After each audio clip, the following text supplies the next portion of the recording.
Tekshirish natijasiga qaraganda bu balni siz to'g'risangiz bo'lmaydi, hayotingiz xavf ketishi mumkin. Shuning uchun yo'lchingiz bilan maslahatlashib, bal beqlasanglar bo'ldi.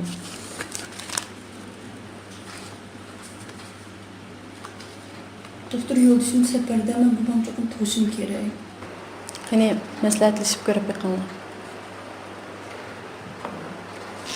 Yo'lingizni behmi yerim qilib ketmang.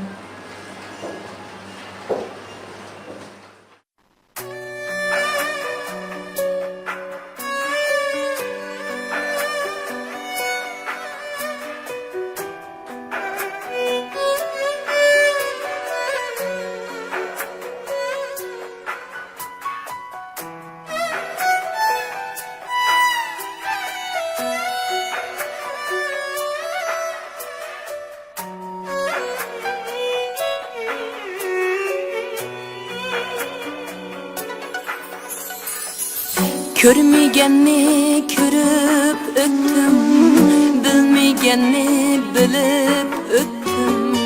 Vabası var köngüllerden, men birsini suyup öttüm. Lekin yodlar g'ayvat qilib, xazon qildi baharimni. Elib ketay yur azizim, yaman ko'zdan yiroq seni. Lekin yodlar g'ayvat qilib, xazon qildi baharimni. Elib ketay yur azizim, yaman ko'zdan yiroq seni.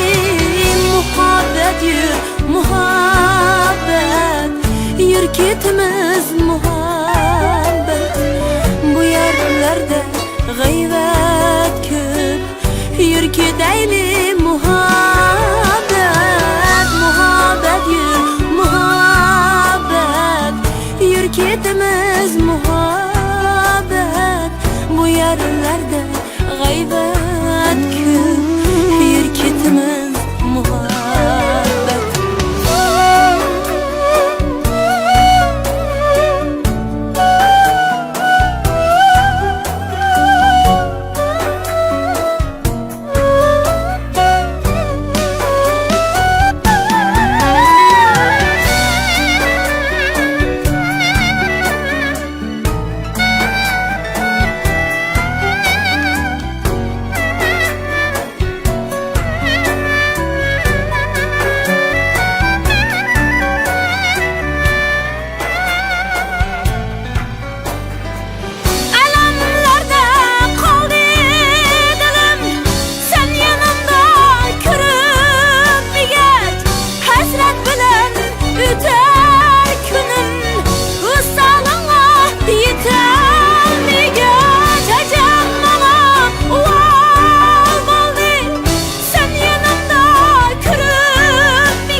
G'ayvat qilib gulg'unchani sundurmoqchi.